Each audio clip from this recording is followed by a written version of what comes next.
नमस्कार दोस्तों, मैं हूं सुबोध और आपका बहुत बहुत स्वागत है आज की इस क्लास में। दोस्तों, आपको निबंध पढ़ाए जा रहे थे और मैंने आपसे ये कहा था कि मैं निबंध के फैक्ट आपको पढ़ा दूंगा। निबंध आप अपने आप से पढ़ लीजिएगा, लेकिन आपकी सहमति मुझसे नहीं बनी और आपने कुछ इस तरीके की प्रतिक्रियाएं दी कि सर इस तरीके की क्लासेस यूट्यूब पे बहुत सारी अवेलेबल हैं। बहुत सारे लोगों ने निबंध के फैक्ट यूट्यूब पे डाल के रखे हैं, आप ऐसा ना करें। जिस तरीके से आपने कहानियाँ पढ़ाई हैं उस तरीके से आप निबंध पढ़ाएं। जैसा कि कहानियों में हम करते थे, पहले आपको फैक्ट बता देते थे, फिर उसके बाद पीछे आपको पूरी कहानी बताते थे। तो आपने ये कहा मुझसे, तो आपकी बात सर माथे पे। जो क्लासेस हो चुकी हैं वो हो चुकी हैं, उनके निबंध आपको अलग से पढ़ाए जा रहे हैं।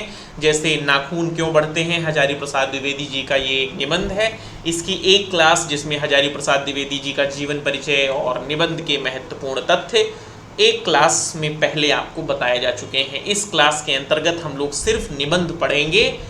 इसके बाद जो क्लासेस आपको पढ़ाई जाएंगी उसमें निबंध के फैक्ट और सारा का सारा निबंध आपको एक ही क्लास में मिल जाएगा। ठीक है, जो निबंध नहीं साथ में पढ़ाए गए हैं उनको अलग से मैं जो है पढ़वा दे रहा हूँ। एक बात और, दो कहानियों के लिए आपने और कहा, एक परिंदे के लिए कहा आप और एक राजा निर्बंसिया के लिए कहा। तो दरअसल ये जो है इतनी बड़ी कहानियाँ हैं और इनको पढ़ाना अपने आप में एक मुश्किल काम है और आप लोग उतना इंटरेस्ट भी नहीं दिखाएंगे। इतनी ज़्यादा आप लोगों के लिए मेहनत की जाए, बड़ा 1-1.5 घंटे 2 घंटे एक साथ कैमरे पे बैठ के कहानी बोली जाए, फिर आप उसको पढ़े भी ना तो थोड़ा अंदर से अच्छा नहीं फील होता। तो बहुत लंबी कहानियाँ थी, इसीलिए मैंने वो कहानियाँ नहीं पढ़ाई हैं, लेकिन अगर आप चाहेंगे तो वो कहानियाँ भी आपको पढ़ा दी जाएंगी। खैर, ये जो है कुछ बातें हो गई। अब हम लोग लौटते हैं अपनी क्लास की तरफ, पढ़ना शुरू करते हैं हजारी प्रसाद द्विवेदी जी का निबंध नाखून क्यों बढ़ते हैं। बच्चे कभी कभी चक्कर में डाल देने वाला प्रश्न कर बैठते हैं। अल्पज्ञ पिता बड़ा दयनीय जीव होता है। मेरी छोटी लड़की ने, अब आपको ये चीज़ याद रखनी है कि ये प्रश्न नाखून क्यों बढ़ते हैं किसने पूछा है, हजारी प्रसाद द्विवेदी जी से। तो उनकी छोटी लड़की ने उनसे ये प्रश्न किया है कि नाखून क्यों बढ़ते हैं। लड़की ने जब उस दिन पूछ लिया कि आदमी के नाखून क्यों बढ़ते हैं तो मैं कुछ सोच ही नहीं सका। हर तीसरे दिन नाखून बढ़ जाते हैं। बच्चे कुछ दिन अगर उन्हें बढ़ने दें तो माँ बाप अक्सर उन्हें डांटा करते हैं, पर कोई नहीं जानता ये अभागे नाखून क्यों इस प्रकार बढ़ा करते हैं। काट दीजिए, वे चुपचाप दंड स्वीकार कर लेंगे, पर निर्लज्ज अपराधी की भांति फिर छूटते ही सेंध पर हाजिर। आखिर ये इतने बेहया क्यों हैं। कुछ लाख ही वर्षों की बात है जब मनुष्य जंगली था, बनमानुष जैसा। उसे नाखून की जरूरत थी। उसकी जीवन रक्षा के लिए नाखून बहुत जरूरी थे। असल में वही उसके अस्त्र थे। दांत भी थे, पर नाखून के बाद ही उनका स्थान था। उन दिनों उसे जूझना पड़ता था, प्रतिद्वंदियों को पछाड़ना पड़ता था। नाखून उसके लिए आवश्यक अंग था। फिर धीरे धीरे वह अपने अंग से बाहर की वस्तुओं का सहारा लेने लगा, यानी अस्त्र के तौर पे नाखून के बाद धीरे धीरे वो जो है बाहरी औजारों का, बाहरी हथियारों का प्रयोग करने लगा। जैसे पत्थर के ढेले, पेड़ की डालें काम में लाने लगा। रामचंद्र की बानरी सेना के पास ऐसे ही अस्त्र थे। उसने हड्डियों के भी हथियार बनाए। इन हड्डी के हथियारों में सबसे मजबूत और सबसे ऐतिहासिक था देवताओं के राजा का वज्र, जो दधीच मुनि की हड्डियों से बना था, यानी इंद्र का। मनुष्य आगे बढ़ा, उसने धातु के हथियार बनाए। जिनके पास लोहे के शस्त्र और अस्त्र थे वे विजयी हुए। देवताओं के राजा तक को मनुष्य के राजा से इसलिए सहायता लेनी पड़ी कि मनुष्य के राजा के पास लोहे के अस्त्र थे। असुरों के पास अनेक विद्याएं थीं, लोहे के अस्त्र नहीं थे, शायद घोड़े भी नहीं थे। आर्यों के पास ये दोनों चीजें थी, आर्य विजयी हुए। फिर इतिहास अपनी गति से बढ़ता गया। नाग हारे, सुपर्ण हारे, यक्ष हारे, गंधर्व हारे, असुर हारे, राक्षस हारे। लोहे के अस्त्रों ने बाजी मार ली, इतिहास आगे बढ़ा। पलीते वाली बंदूकों ने, कारतूसों ने, तोपों ने, बमों ने, बम वर्षक वायुमानों ने इतिहास को किस कीचड़ भरे घाट तक घसीटा यह सबको मालूम है। यानी शुरू में इंसान नाखूनों का प्रयोग करता था और नाखूनों का प्रयोग करते करते वह अब कहाँ आ पहुँचा है। आगे द्विवेदी जी कहते हैं कि नखधर मनुष्य अब एटम बम पर भरोसा करके आगे की ओर चल पड़ा है, पर उसके नाखून अब भी बढ़ रहे हैं। अब भी प्रकृति मनुष्य को उसके भीतर वाले अस्त्र से वंचित नहीं कर रही है। अब भी वह याद दिला देती है कि तुम्हारे नाखून को भुलाया नहीं जा सकता। तुम वही लाख वर्ष पहले नखदंतावली जीव हो, पशु के साथ ही सतह पर विचरने वाले और चरने वाले। ततम किम, मैं हैरान होकर सोचता हूँ कि मनुष्य आज अपने बच्चों को नाखून ना काटने के लिए डांटता है। किसी दिन कुछ थोड़े वर्ष पूर्व वह अपने बच्चों को नाखून नष्ट करने पर डांट रहा होगा, क्योंकि अगर आप नाखून नष्ट कर देते होंगे बच्चे, तो माँ बाप उनको डांटते होंगे कि अब अगर तुम पे कोई हमला करेगा तो तुम उसका प्रतिकार कैसे करोगे, तुम शिकार कैसे करोगे। तो नाखून बड़े उपयोगी हुआ करते थे। जिस तरीके से अब अगर नाखून बढ़ जाएं तो बच्चे चटका दिए जाते हैं, उस तरीके से पहले टूट जाते होंगे तब बेचारे मारे जाते होंगे। लेकिन प्रकृति का वह अब भी नाखून, लेकिन प्रकृति है कि वह अब भी नाखून को जलाए जा रही है। वह मनुष्य की वह अब भी उसे काटे जा रहा है। वह मनुष्य है कि अब भी उसे काटे जा रहा है। वे कमबख्त रोज बढ़ते हैं क्योंकि वे अंधे हैं, नहीं जानते कि मनुष्य को इससे कोटि कोटि गुना शक्तिशाली अस्त्र मिल चुका है। मुझे ऐसा लगता है कि मनुष्य अब नाखून को नहीं चाहता। उसके भीतर बर्बर युग का कोई अवशेष रह जाए या उसे असहाय है। लेकिन यह कैसे कहूँ, नाखून काटने से क्या होता है? मनुष्य की बर्बरता घटी कहाँ है? वह तो बढ़ती जा रही है। मनुष्य के इतिहास में हिरोशिमा का हत्याकांड बार बार थोड़े ही हुआ है। यह तो उसका नवीनतम रूप है। मैं मनुष्य के नाखून की ओर देखता हूँ तो कभी कभी निराश हो जाता हूँ। ये उसकी भयंकर पाशवी वृत्ति के जीवन प्रतीक हैं। अब आपको ये याद रखना है कि नाखून को किसका प्रतीक कहा है प्रसाद जी ने। मनुष्य की पसिता को जितनी भी बार काटो वह मरना नहीं जानती। तो ये भी कथन आपको इम्पोर्टेंट है, यहाँ से आप इसको इम्पोर्टेंट लगा लें कि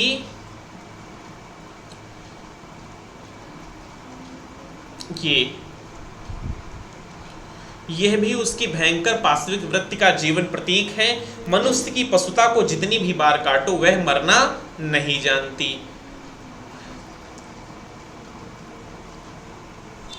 कुछ हजार साल पहले मनुष्य ने नाखूनों को सुकुमार विनोदों के लिए उपयोग में लाना शुरू किया।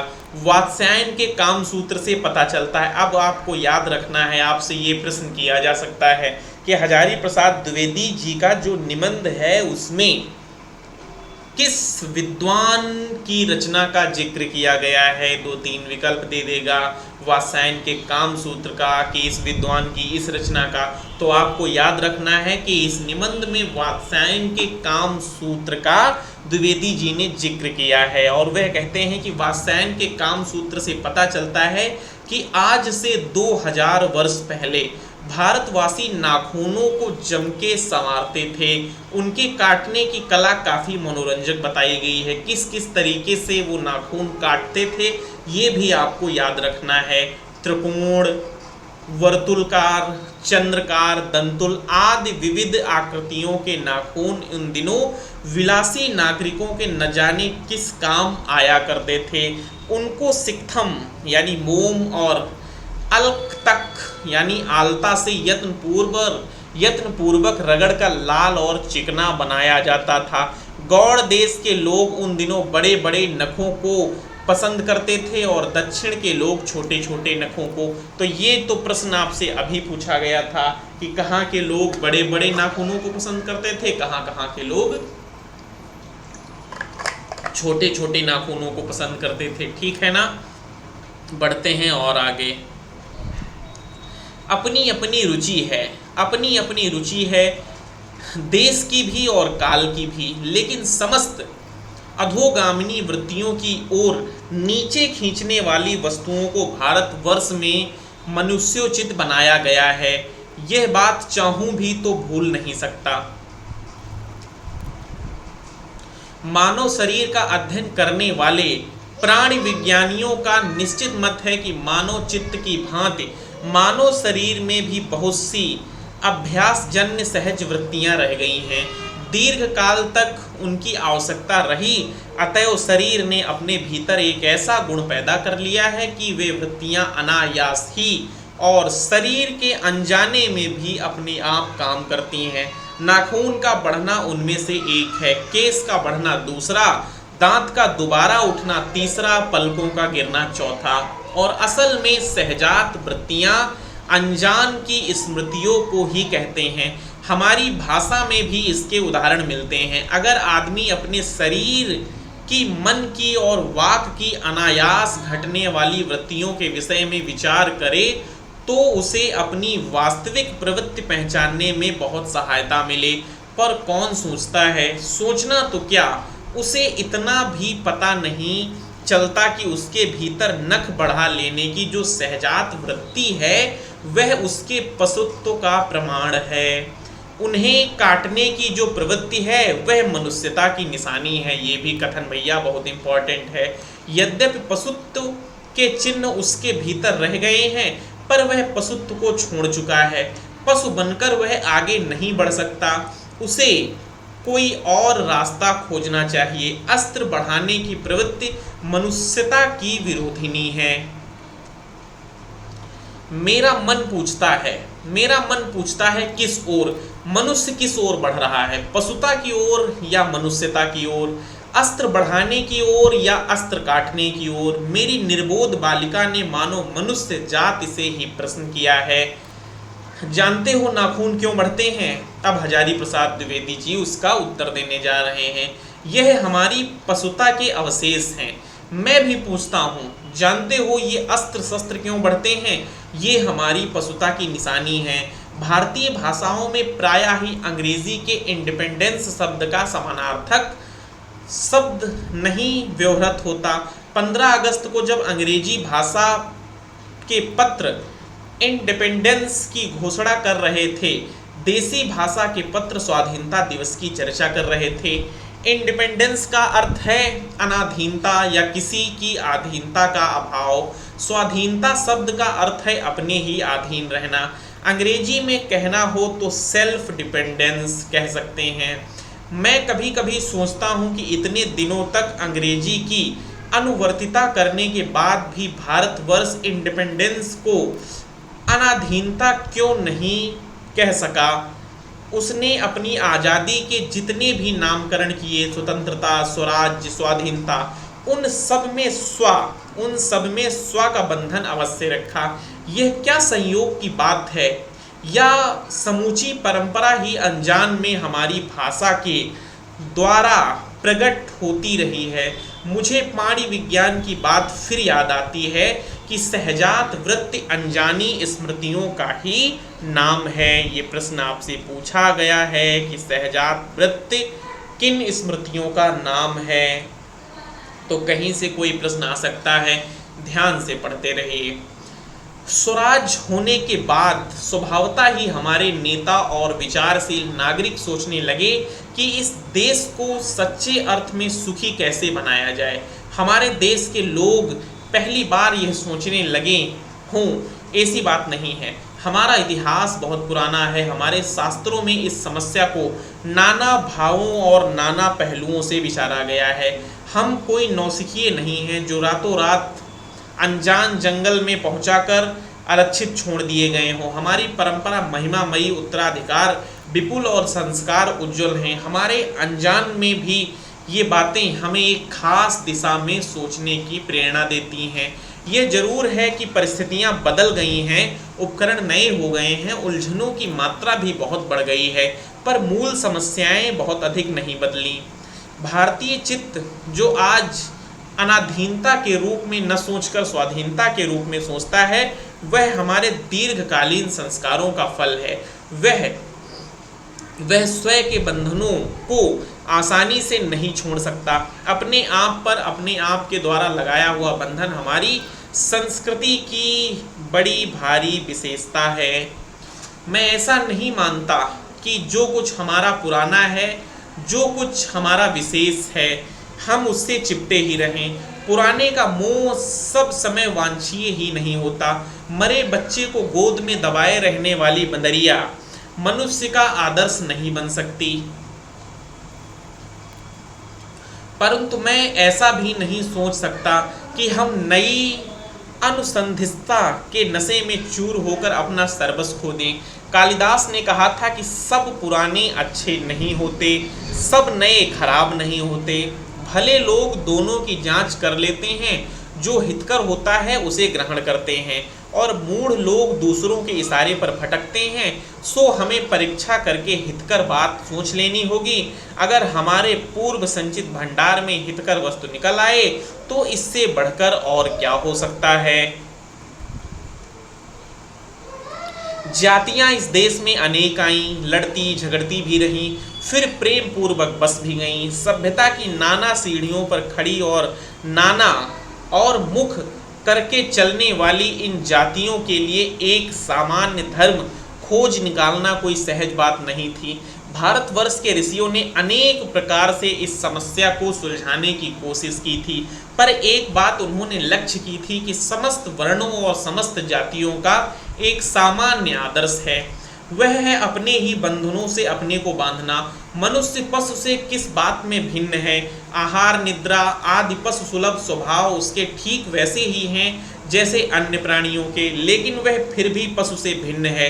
उसमें संयम है, दूसरे के सुख दुख के प्रति संवेदना है, श्रद्धा है, तप है, त्याग है ना।